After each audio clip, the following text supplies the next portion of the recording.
세바스찬 승, 한국 이름은 승현준. 하버드 대학교를 입학해 물리학을 공부한 그는 하버드에서 박사학위까지 마친 뒤 이스라엘 히브리 대학교에서 박사 후 연구원 과정을 수료했습니다. 이스라엘의 히브리 대학은 역사상 가장 위대한 과학자 알베르트 아인슈타인과 이스라엘 초대 대통령 하임 바이츠만이 세운 세계적인 명문 대학으로 이스라엘에서 가장 오래된 대학교이자 총리 4명, 노벨상 수상자 15명, 필즈상 수상자 2명을 배출한 것으로 유명합니다.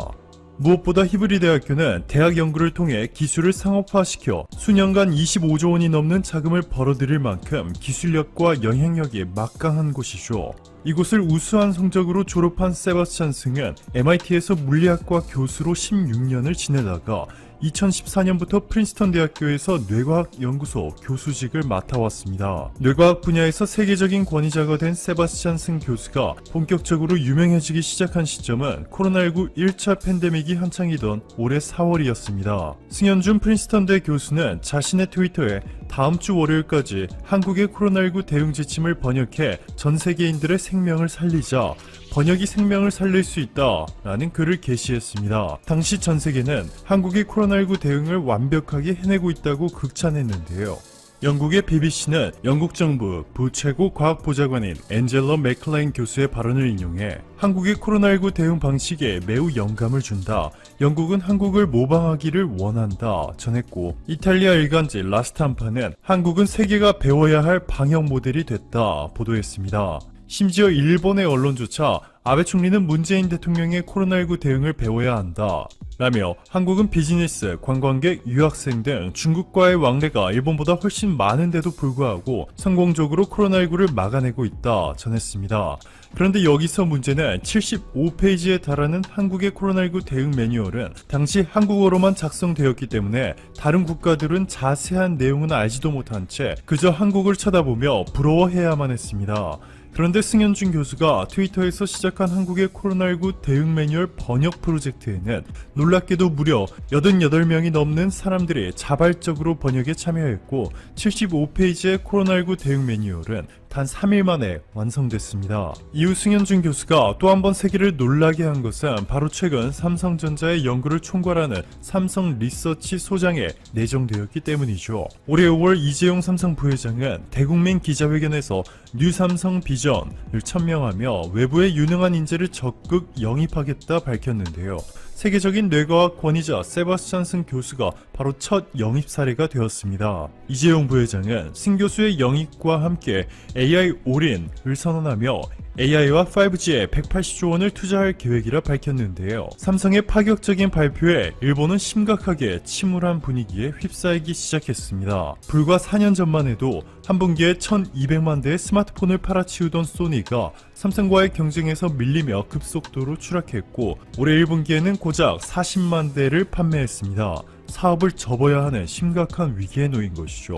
뿐만 아니라 일본의 반도체 산업이 한국과의 경쟁에서 밀려 몰락하자 결국 파나소닉은 반도체 사업을 대만에 매각했습니다. 일본의 샤프가 삼성에 무너져 대만의 훈하이그룹에 넘어간 이후 일본에게 가장 치욕적인 순간이었죠.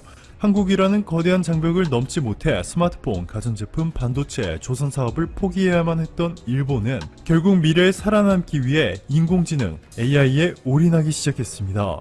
일본 정부는 국가적인 차원에서 관방장관을 포함해 무려 9개 부처 장관이 참여해 AI 로드맵을 만들었고, 일본의 초중고등학교에서 AI 관련 교육을 의무화하기 시작해 2025년부터 매년 초중고 학생 100만 명, 대학교와 대학원생 50만 명에게 AI 교육을 실시하는 파격적인 계획을 세웠습니다. 그동안 미래 산업들을 모조리 한국에 내주었으니 AI 하나라도 살려보겠다는 계획이었는데, 이번 삼성의 발표로 벌써부터 크게 흔들리기 시작했습니다. 포브스는 아시아 지역에서 인공지능의 눈부신 발전이 일어나고 있다고 전하면서 중국은 AI에 대한 눈살을 찌푸리게 하는 투자로 문제를 일으키고 있는 반면, 한국은 AI에 대한 자체 투자에서도 점점 더 눈에 띄고 강세를 보이고 있다.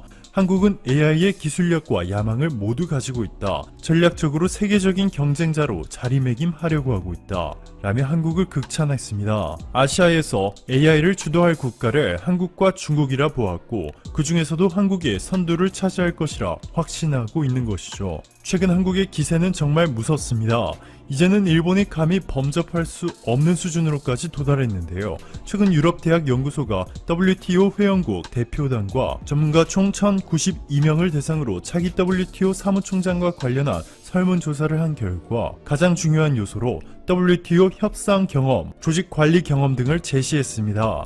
아시아 최초로 한국이 영국과 이스라엘 그리고 중미 5개국과 FTA를 체결하는 데 성공시킨 주역이 바로 유명희 본부장이죠. 미국과 싱가포르를 포함해 전세계 무역 대표들이 유명희 본부장을 최고의 협상가로 인정한 만큼 WTO 사무총장으로 선출될 가능성이 상당히 커지고 있습니다. 이뿐만이 아닙니다. 현재 미국을 포함한 아메리카 대륙을 중심으로 전 세계가 여전히 코로나 2차 팬데믹으로 몸살을 앓고 있는 가운데 한국의 코로나19 대응 매뉴얼이 다시 한번 주목받으며 한국신협의 김윤식 회장이 세계신협협의회 이사회에서 코로나19 대응위원회 위원장으로 선출된 놀라운 상황이 일어났습니다. 한국의 김윤식 회장은 세계신협협의회 위원장으로서 모든 회원국 대표들의 전폭적인 지지 아래 전세계 3억 명에 달하는 신협 조화원들을 총괄 지휘해 코로나19 위기 극복 대응 전략을 만들어 나갈 예정입니다.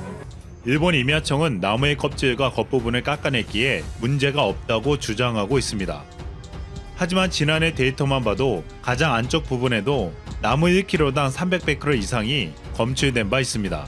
또한 공급업체에서 목재에 대한 방사능을 측정하는 방식은 너무나도 허술했습니다. 내년 도쿄올림픽이 방사능으로부터 안전한지에 대한 의심은 점점 더 증폭되고 있습니다. 일본은 후쿠시마 원전 사고 이후 방사능 수치가 안전하다고 말하고 있습니다. 하지만 일본 정부가 측정한 방사능 수치와 민간에서 측정한 수치가 크게 차이가 난다는 결과가 나왔습니다. 일본 정부가 후쿠시마 일대의 방사능 수치를 낮추는 제험 작업을 한다고 했는데 이것이 얼마나 허술하고 형식적인지에 대한 폭로도 나오고 있습니다. 일본의 이 같은 문제는 내년 도쿄올림픽을 앞두고 있어 굉장히 심각하게 우려되고 있습니다. 지금부터 후쿠시마에서 도쿄올림픽을 치르면 일어날 엄청난 일들에 대해서 살펴보겠습니다.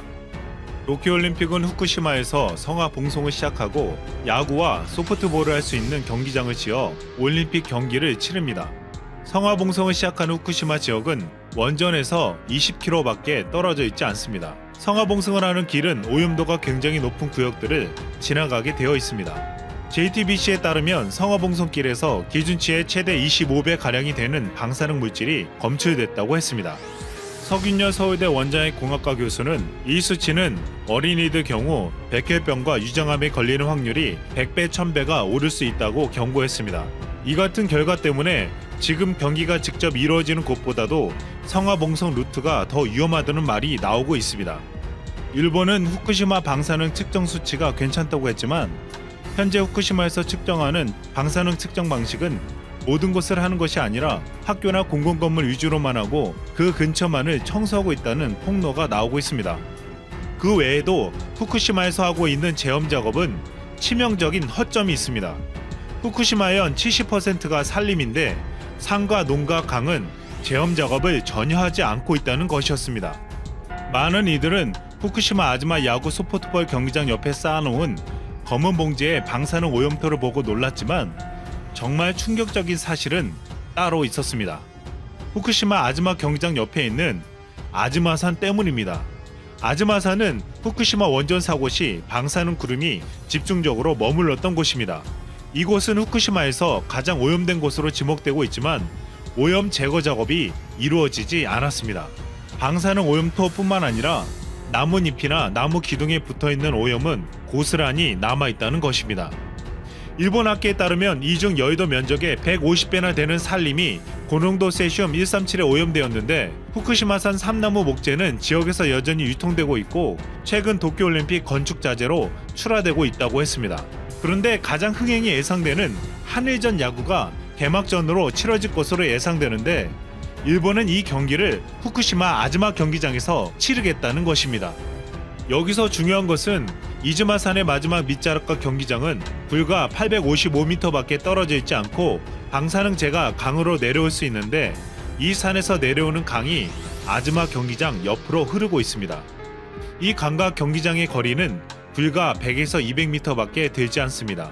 또한 이 강은 아즈마 경기장을 둘러싸고 두 개나 흐르고 있습니다. 이런 경기장에서 선수들이 뛰며 경기를 하면 방사능이 호흡을 통해 내부 피폭될 우려가 있어 위험하지만 만약 경기하는 날 바람이 분다면 경기를 하는 선수뿐만 아니라 관중석의 관객들에게까지 분진이나 모래의 방사성 물질이 불어 날아와 피폭당할 수 있습니다. 그렇다면 우리 선수들과 한국 관객들이 경기장의 방사능 피폭 위험성을 고스란히 떠안아야 합니다. 정의당은 지난달 16일 후쿠시마 아즈마 경기장에서 치러지는 한일전은 모든 수단을 동원해 막아야 한다고 발표했습니다. 최경숙 시민 방사능 감시센터 활동가는 도쿄올림픽 개최 전에 반드시 막아야 할 세 가지를 말했습니다. 후쿠시마산 목재를 이용한 선수촌 건설, 후쿠시마산 식재료 선수촌 공급, 후쿠시마 해안에서 경기 개최입니다.